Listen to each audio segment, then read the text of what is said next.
आप देख रहे हैं real news of India.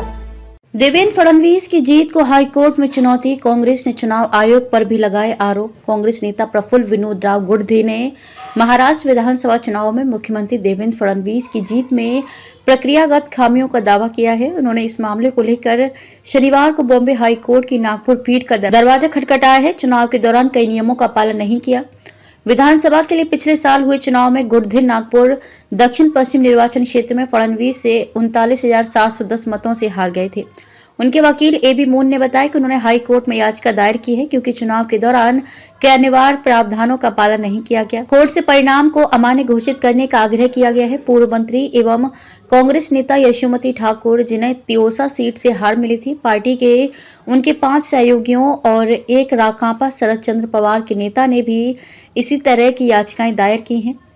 Congress उम्मीदवार प्रफुल्ल गुडधे, दक्षिण नागपुर से उम्मीदवार गिरीश पांडव, अमरावती जिले के तिवसा निर्वाचन क्षेत्र से उम्मीदवार और पूर्व मंत्री यशोमती ठाकुर, पूर्व मंत्री राजेश सिंघने, सुभाष धोटे, शेखर सेंडे, संतोष सिंह रावत, सतीश वारजुरकर, जिन्होंने मुख्यमंत्री देवेंद्र फडणवीस के खिलाफ चुनाव लड़ा था।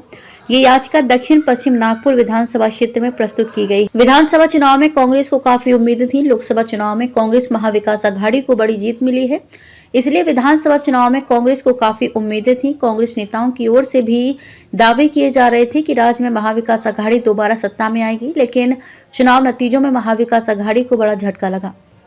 कांग्रेस के केवल 16 विधायक चुने गए, कई बड़े नेता हार गए। इनमें बाला साहेब थोराट, यशोमती ठाकुर शामिल हैं, जो पहले चुनाव के बाद से कभी नहीं हारे हैं। इसलिए कई लोगों को चुनाव के नतीजों पर संदेह है। चुनाव आयोग ने ईवीएम से चुनाव कराने की अधिसूचना जारी नहीं की। याचिकाकर्ता गुडधे ने कहा कि चुनाव आयोग ने ईवीएम से चुनाव कराने की अधिसूचना जारी नहीं की है।